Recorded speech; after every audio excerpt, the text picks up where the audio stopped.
All right, what's up, everybody? Good morning. It is Thursday. Man, yesterday was a tough night, and not super fun to even talk about it. But I figured it'd be beneficial, frankly, for me, and hopefully helpful for you guys if I talk out my thoughts, what happened yesterday, how I'm going to react to it, consequences of it, all that. So, all right, let's get right into it. 0-5 yesterday. Every single bet loses. Every single bet loses. None of them are even close. Worst day by far. What else can I say about it? I guess Kirsten was close because he got a single, but man, nothing else, right? So 0 for 5. And yeah, let's figure out how do you respond? Because I think there's a couple of different ways to look at it. The first way, whether you go 0-5 and you lose a lot that way, or you just lose one big bet, I think it's a similar feeling as far as, the amount of money you've lost and just the sickening feeling of being dead wrong about a game. So I wrote in a little message this morning. The first thing that I think everybody's probably on the same page with is, right, you don't want to chase the next day. So I don't want to spend too much time talking about that because that seems fairly obvious, right? You don't want to just try to go 5-0 today or get it all back. And then the second thing, I guess I get defensive or wanted to, preempt whatever, feeling negative about the situation. So I put my record out there, which is also irrelevant. Being 39-29 is great from the perspective of, okay, that's my overall record, but that's also not exactly what you want to look at going into the next day because that's not a healthy, all right, so now I'm 39-29, so I'm still up. You start talking to yourself that way and you can make dangerous mistakes. So what is the best way to handle it? And I feel like the best way to handle it is to first figure out why you got the games wrong. Like instead of going to the money or instead of going to the record, because those things have to be built in to your own strategy. You already have to have, and I've talked about this before, you already have to have how much can I afford to lose per day, per week, per month? How much, is it time to really take a long break? And if you have those boundaries in place, you don't have to have the conversation with yourself this morning. Instead, you have to figure out why the hell did I go 0-5? What did I get wrong here? So the first thing that I got wrong, and I don't know if it's bad karma, I don't know what the heck's going on, but never saying a pitcher sucks anymore because that, man, and I guess I put the caveat in there yesterday by saying we need to be patient because he does throw all over the place, this guy. And if you chase and you get behind in the count, the ball moves so much on his pitches. Like some of them are amazing pitches, but it's just time and time again early in that game, we're just swinging early, swinging early, swinging early, swinging early, and couldn't get any runs, couldn't get anything going. So it screws up all the bets. Do I look back on that and say, hey, I've never bet the over, on Orioles total runs? Do I need to fall back from that? Are the Orioles bad at baseball? And am I wrong about the Yankees pitcher? What exactly did I get wrong? And I think the thing that I got wrong the most is that the Orioles have never faced this pitcher, and it was a stay away game. I don't think it's a reflection on the Orioles bats, but they're a young lineup. They're hungry. They haven't quite hit the first two games of the series. So, it's Burns is pitching. You want to give them some run support. Whatever the situation is, I was better off just letting the game go because the Orioles just haven't faced this guy, and it was better, whatever, not enough data. All right, so get it wrong. And then the second thing I got to look at is, am I betting on too many bets? And I don't think so. Do I need to change my betting strategy? I not at all. I feel good about it. I feel in a way I could have made like 8 or 9 bets yesterday because when you really like the over in a game and you're going through the lineup, sometimes you can pick 4 or 5 guys. So I guess I'm glad I didn't do that. But yeah, it's frustrating that I picked yesterday to do 5 bets because sometimes I'm only doing 2 or sometimes I'm doing 3. But I guess the long story short is I don't think yesterday deserves a change. I don't think I need to reevaluate anything besides saying, hey, next time we don't have as much data on the pitcher, maybe instead of just saying he sucks, maybe I got to watch him for myself and make sure the Orioles hit him. And if I'm wrong, or excuse me, if I'm right about it, it's kind of like that -1 bet where it's like, all right, well, you know what? If I don't bet and the Orioles end up getting 11 runs, then fine. At least I didn't lose anything. That's my biggest takeaway. All right, don't want to talk about it anymore, frankly. I thought about it all night. It's like, man, it's the last thing I want to do, especially, for my own bank account, number one. When somebody says, hey, I hate losing for somebody, I hate losing my own money more than anything, but yeah, don't want to go 0-5 when people on here. I had a buddy text me yesterday. It's like, man, I knew that was going to happen because you've been doing too well. It's like, yep, you're right, doing too well. Now I'm saying the pitcher sucks. Too confident, humbled. It's over with. Got to bounce back. So hopefully I will. And that's that. I wanted to touch on two other things though, and yeah, and then I'll get out of here. And the Orioles game starts at 1 o'clock. So let's see. First thing is this Ryan Garcia story. I honestly don't know much about Ryan Garcia, Devin Haney, boxing, any of the sort. So I don't know if he did steroids, didn't do steroids, or if he's saving kids, not saving the kids. Don't really care, to be completely honest with you. But from a gambling perspective, I had to double check because I was like, I'm 99% sure you don't get your money back if they change the outcome of this fight. And yeah, you don't get your money back. That's just the way it is. They can change the result, they can change whatever they want to change. But once, I think the rule is, if you look at the fine print when you're betting, it's whatever the decision is in the ring just carries over. So if you're wondering, yeah, if you made money there, you'll never have to give it back, and you're not getting your money if they decide that the fight doesn't count. So that's that. And I thought that was fairly interesting because your first instinct is like, well, if you didn't win the fight, then I guess the bet doesn't count. But no, that's not how it works for gambling. Second thing, it's not getting as much news coverage in the what's the right word for like that 24/7 ESPN, CNN, Fox style television, but it is getting a ton of coverage if you like to read and are finding yourself. I mean, this is from the Yahoo Sports article with this Shohei Ohtani situation with the bookie. Just absolutely fascinating. I'm going to read this one blurb from it because, anyway, there's backstory to it. So hang on, let me find it.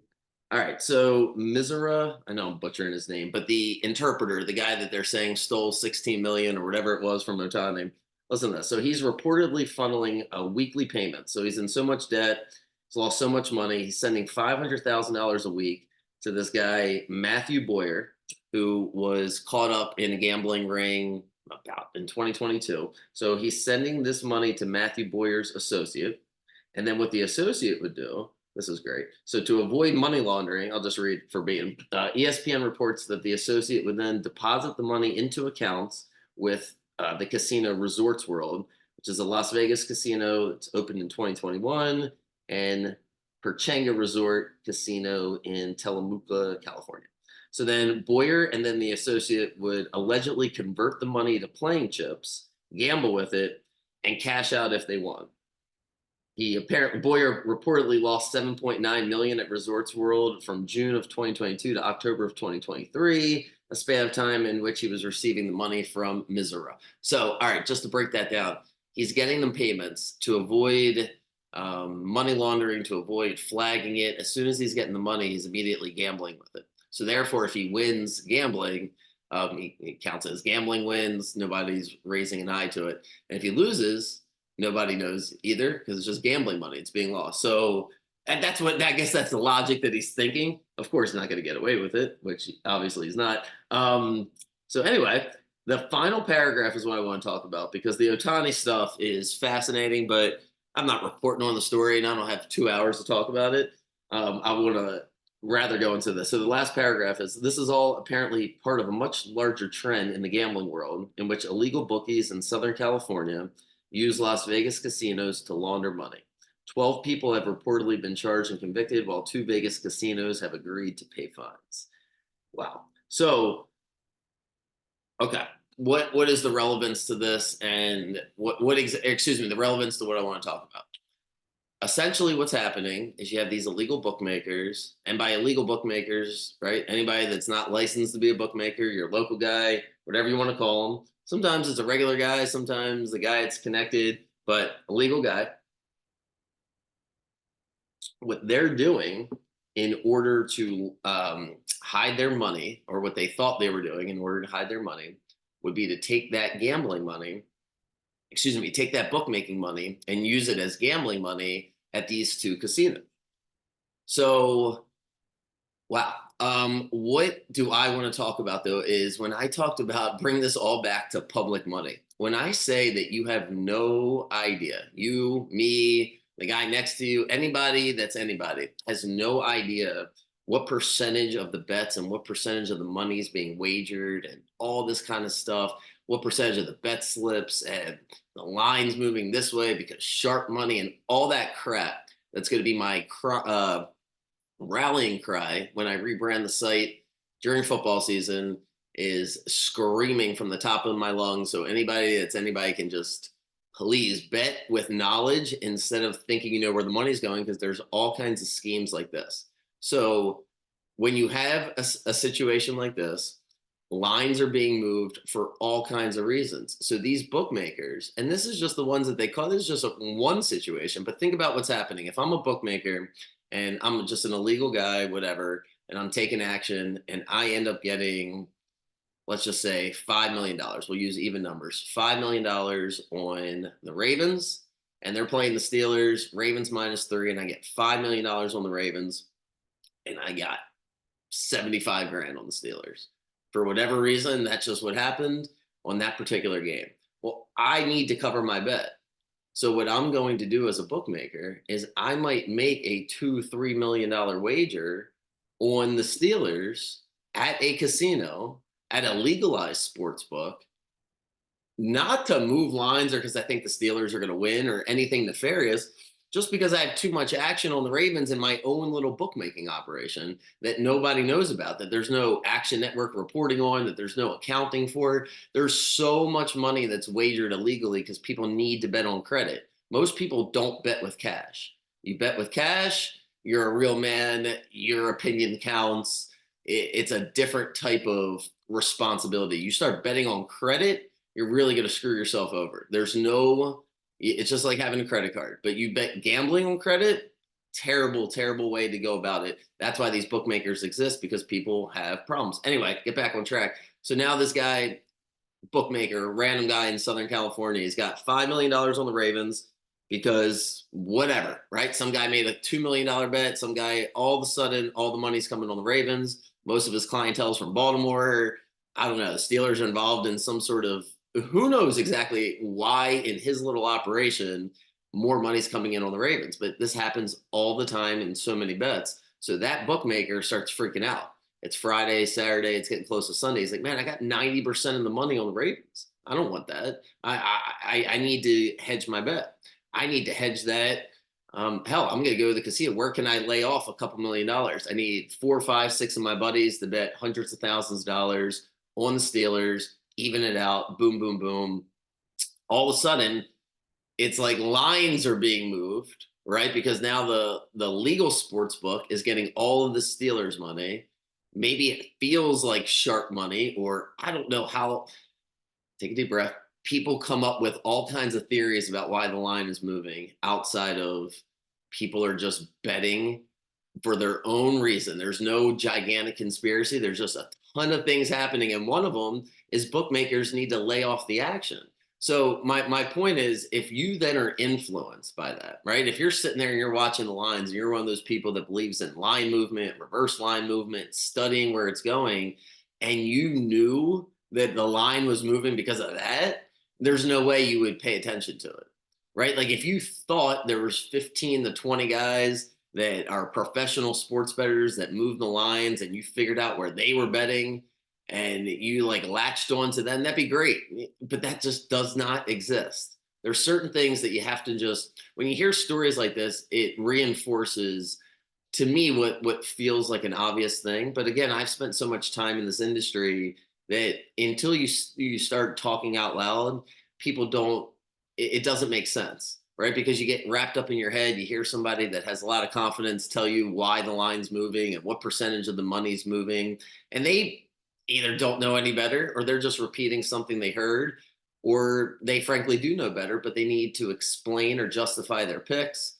and whatever exactly is going on. But I'm here to tell you a lot of this stuff is what's happening, right? Where sports books are taking a ton of action from guys that have their own illegal operation going on that just need to lay off money. And money is moving at such a ridiculous rate now with sports betting that it's just a waste of time. I have spent zero time looking at what percentage of the money or what percentage of the bets are on certain games. It is a gigantic waste because, as I said before, and I'll say it again, there's no legal obligation. So the number one thing, besides that story I just said, forget all that. If you wanted to, aside from that, the number one reason why you know that you can't be sure of why the lines are moving and the public money and this, that, and the third is there's no legal obligation for anybody to have to report that accurately, right? So just think about that. There's no legal obligation for anybody to report that accurately.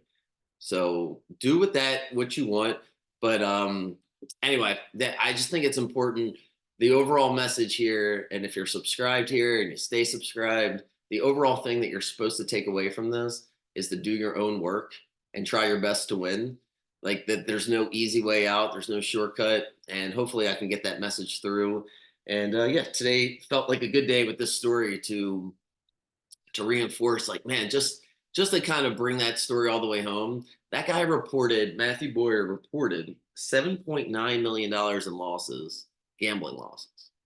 Like that's just one guy doing one operation that the feds caught. And so all around the world, people are betting, people are gambling, and sports betting now is legal in so many places that that kind of operation, you can get away with it as long as you're not drawing too much attention to yourself like that guy. But if you're doing it on a smaller scale, right, it's just like anything else. If you're doing something on a smaller scale, it's not that you can get away with it because you're smarter than the next guy, but that maybe the authorities aren't paying attention. So when you see stories like this, all you have to do is be like, wow, that's the one they're reporting on. That's what they're telling us. And I like to make the analogy, and then I'll shut up and get out of here. But I like to make the analogy all the time to news stories. And like the easiest ones, depending on what generation you're in, is to look at these major events and be like, man, I don't know what happened, but I can guarantee that the government story here is not what happened. And that's where the conspiracy theory line gets blurred with investigative journalism or getting to the bottom of the truth versus maybe whack jobs taking advantage of the fact that the government is not being forthright about the story. So then you can spin it to a story that really doesn't make any sense, but people are willing to listen to it. So it's hard to like tell people, hey, I don't know the truth, but I'm telling you this is not the truth. Right? Like I can't tell you exactly what percentage of the money is going on certain teams. I cannot tell you what percentage of the money or what percentage of the bets. I just can't. But I can tell you that nobody knows. Like the sports books know after all the bets are finished and they take their bets. Legal bookmakers know, obviously, but people that are reporting on it in real time, they don't know. They don't. And they don't have to know, right? And all right, so guess that's that. I need to find a way to win today. Bradish is pitching. Game starts at 1 o'clock, so it should be exciting. Rodon's pitching for the Yankees. As I was recording, they didn't have the lineup yet. Don't know exactly what they're going to do, except I know McCann's going to catch. Know that much. He helped us the other night. He's been great. We'll see what else they do. I guess I would be 99% sure that Mateo gets to start because that seems to be the norm here against the lefties. And we'll see. So I'll type up everything. Jack, I don't know if I said this in the beginning or not, but if I did, sorry for repeating myself. But Jack's at the Kentucky Derby this weekend. And I didn't realize that when I said we're going to do the podcast. So he left last night. He'll be back. I think we're going to do the podcast Sunday night or Monday. And the podcast will be designed for you guys to get to know Jack a little bit better. I've been really happy with him. It's been, it's just been great having him so far.